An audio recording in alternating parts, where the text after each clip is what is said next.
Bianca Alameda walked into Aster High's assembly hall with her head held high, her long Brazilian weave swaying like a royal banner behind her. Her Gucci sandals clicked on the polished floor, echoing confidence and power. Every eye followed her. The boys nodded in silent awe, and the girls either admired her or shifted uncomfortably under her gaze, afraid of being her next target. Today, Bianca wore a pink Versace crop top and matching skirt that clung to her perfect curves. She paused mid-walk when she spotted Ifeoma, a quiet girl from class, wearing a faded blue gown with tiny tears at the edges. Bianca's perfectly lined lips curled into a smirk. "Wow," she said loud enough for everyone to hear. "Did you borrow your grandma's bedsheet to sew that dress? Oh wait, maybe it's an old curtain." Laughter erupted. Ifeoma's shoulders sank as she tried to hide her tears, but Bianca turned away without care, flicking her hair as if nothing happened. In her mind, she was simply telling the truth after all. If people could not afford good clothes, why should they dare walk beside her in public? Yet as she walked towards her friends sitting at the front row, a strange boy near the window watched her quietly. His eyes didn't sparkle with admiration like the others. Instead, there was something calm, almost pitying, in his gaze. Bianca noticed him and frowned slightly, feeling an odd discomfort. Who was he to look at her that way? The bell rang for class changeover, and students poured out of the assembly hall like ants escaping rain.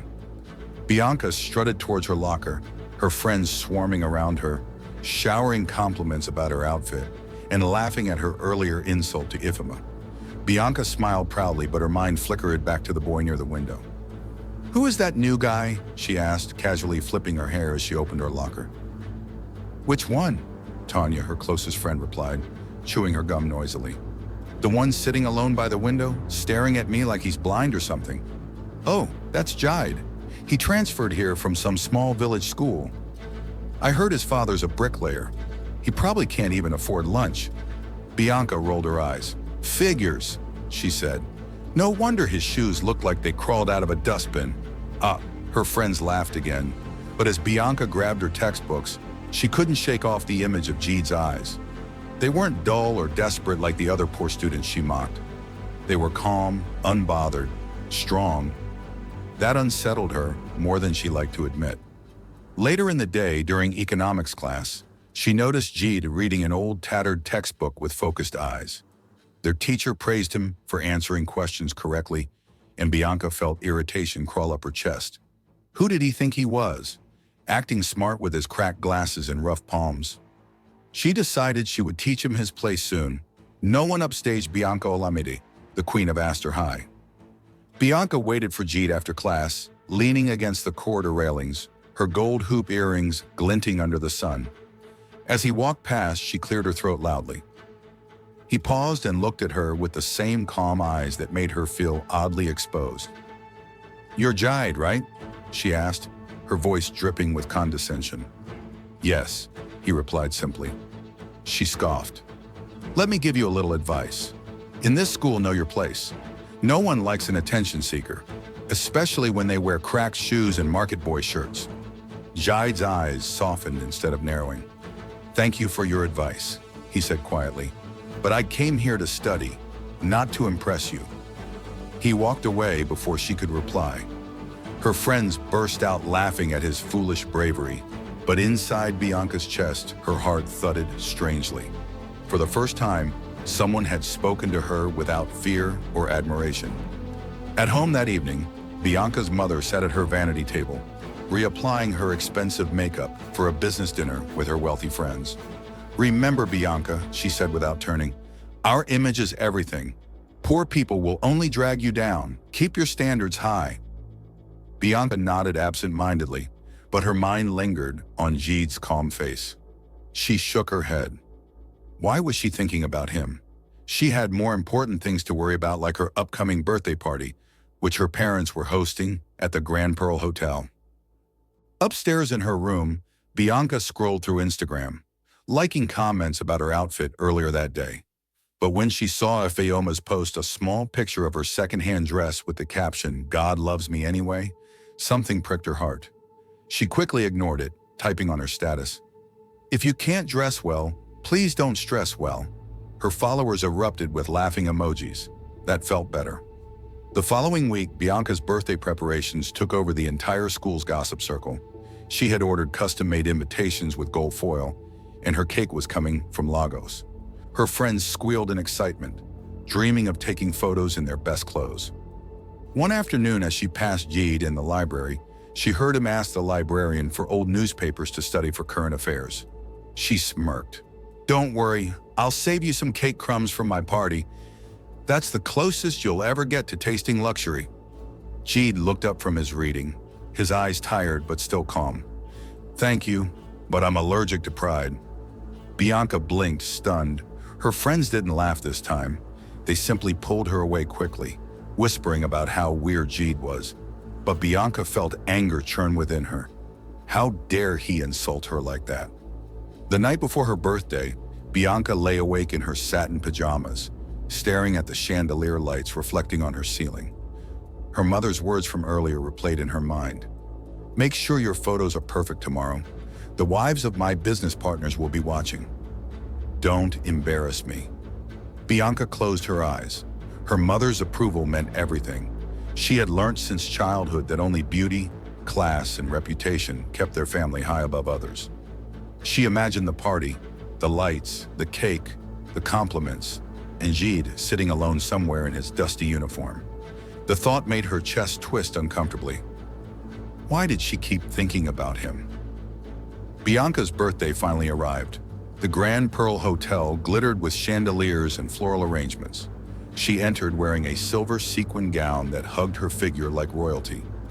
Guests gasped in admiration as her parents beamed proudly.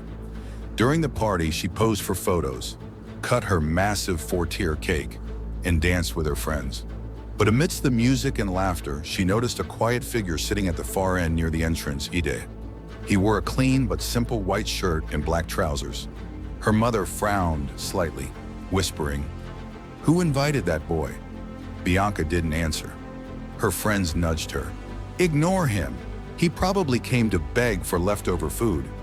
But Bianca couldn't ignore the silent way he watched her, as if he saw right through her glittering dress into the parts she didn't want anyone to see. Feeling irritated by his gaze, she decided to humiliate him. She walked over with her friends, swaying her hips gracefully. "Hey, birthday boy," she said sarcastically. "Oh wait, you're not the celebrant. What are you doing here? Hoping to wash plates after the party for leftover cake?" Her friends snickered, recording the encounter on their phones. Jeed looked at her with calm sadness. "You look beautiful," he said simply. Bianca blinked. "What did you say?" "You look beautiful," he repeated, "but you don't look happy." For a moment, Bianca felt her eyes sting with tears, but anger surged through her faster. She scoffed loudly. "Get out of here before you ruin my photos." Jeed stood up slowly, bowed his head slightly, and left without another word. Her friends laughed even harder, but inside her, something felt wrong. The next day at school, videos of Bianca humiliating Jeed spread quickly. Some students laughed, but others shook their heads disapprovingly. For the first time, Bianca noticed girls whispering behind her back, their eyes no longer filled with fear, but with something worse, disappointment. She sat in class that morning feeling restless. When the teacher asked her a question, she answered wrongly and received giggles from students who never dared laugh at her before. During break, Ifeoma walked past her, clutching her old bag tightly. Bianca almost insulted her again out of habit, but paused. Ifeoma didn't even look at her. She simply walked away. That afternoon, as Bianca walked out of the school gate, she saw Jeed carrying a heavy bag of cement towards a construction site nearby. Her driver honked impatiently for her to get into the car, but she stood still, watching him work with strong, careful hands. She learned from a teacher passing by that Jeed helped his father after school to pay their house rent. Despite that, he was still topping the class. For the first time, something cracked in Bianca's chest. She felt her eyes burn with tears she didn't understand. 2 days later, Bianca saw Ifeoma crying quietly near the library shelves. Before she could walk away, Jeed appeared with a small blue ribbon and tied it around Ifeoma's wrist. "You are strong," he said softly. Bianca watched from a distance as Afeoma wiped her tears and smiled weakly at him. Anger and confusion twisted in her chest. Why did her insults never make people smile, yet Jeed's simple kindness did? During lunch break, Bianca cornered Jeed near the staircase. "What is your problem?" she snapped. "Why do you always act like you're better than everyone when you're nothing but a poor bricklayer's son?" Hyde sighed deeply, his eyes calm as always. "Because I don't think money makes anyone better than another. I see people for who they are." "And who am I?" she demanded. He looked into her eyes, silent for a moment. "Someone who is desperately lonely." Bianca slapped him before she realized what she was doing. Tears blurred her vision as she ran away, leaving Jade standing alone with quiet sadness in his eyes. That night, Bianca cried into her pillow, her body shaking with sobs she couldn't explain. Her mother knocked on the door angrily, shouting at her to stop crying and come practice her speech for an upcoming Youth Business Award she was nominated for.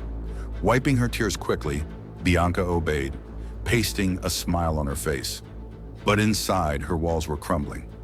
The next day, her economics teacher announced a group project and paired her with Jida. Her friends gasped in horror, but Bianca said nothing. As they sat together in the library, she avoided his gaze, scribbling notes angrily. "Why do you hate me so much?" he asked gently. "Because..." She paused, unable to finish her sentence. Finally, she whispered, "Because you make me feel small." Jeed smiled sadly. "Maybe you're not small. Maybe you're just hidden beneath the clothes you wear." For the next week, they worked together after school in awkward silence that slowly softened into occasional conversation. Jeed never treated her with admiration or disgust, just quiet respect. It made Bianca feel strange and vulnerable.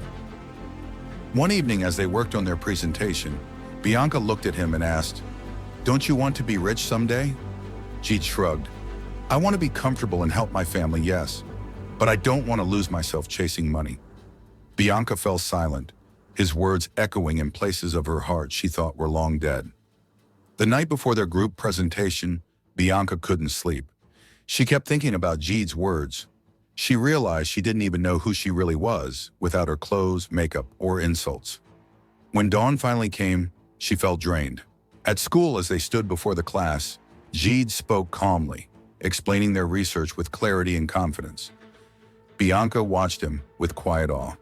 When it was her turn, she stumbled over her words slightly, her usual confidence shaken by the storm brewing within her.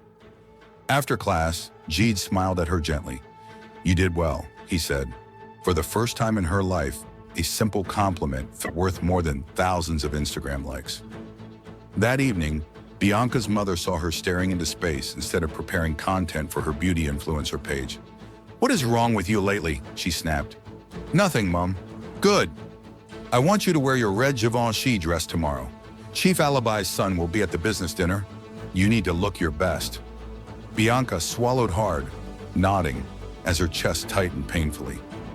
She wondered if her mother ever cared about what she felt or only about how she looked. During break the next day, Jeed sat with Bianca under the mango tree near the back fence. For the first time, she felt peaceful around someone without trying to impress them. "Why do you insult people?" he asked softly. She stayed silent for a long time before whispering, "Because I'm scared they'll see me for what I really am, empty." Jeed looked at her with deep sadness and said nothing, letting the silence hold them both like a healing balm. As their project ended, Bianca found herself longing for their study sessions.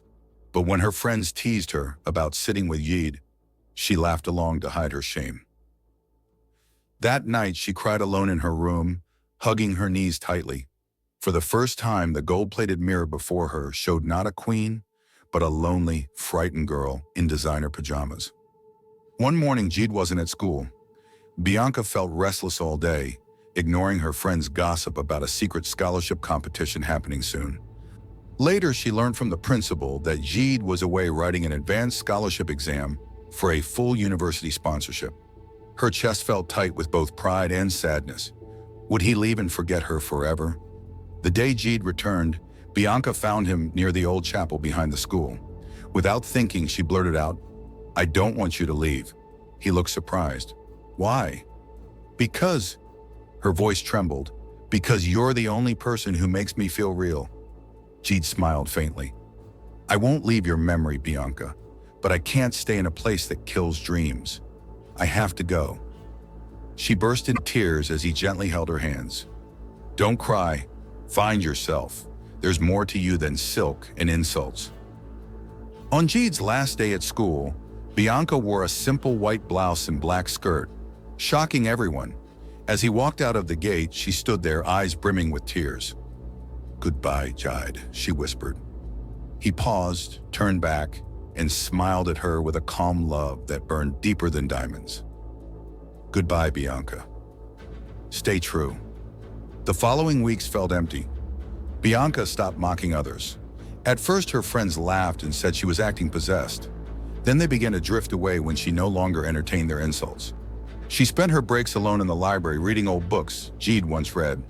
Slowly, she found comfort in silence and knowledge, instead of attention and applause. Months passed. Bianca's mother noticed her daughter's changes with irritation. "You're losing your glow," she scolded. But Bianca only smiled faintly. She didn't need glow creams anymore. She felt rich in ways her mother would never understand. She started tutoring junior students who struggled with their studies. Ifeoma was the first to join her small group. One afternoon, Ifeoma hugged her shyly and whispered, "Thank you, Bianca." For the first time, Bianca felt her heart swell with real joy. Years later, at the university orientation hall, Bianca spotted a familiar figure standing confidently among new scholars. "Jide." He turned, saw her, and his eyes lit up with pride. "You're here too," he said softly. Bianca smiled, her heart full. "Yes, I finally chose my real riches." As they walked side by side towards the registration desk, the golden lights of the hall danced above them. For the first time in her life, Bianca felt like a queen, not because of her clothes or makeup, but because she had finally found herself. Thanks for watching. If you enjoyed this story, hit that like button and subscribe for more timeless tales. See you next time.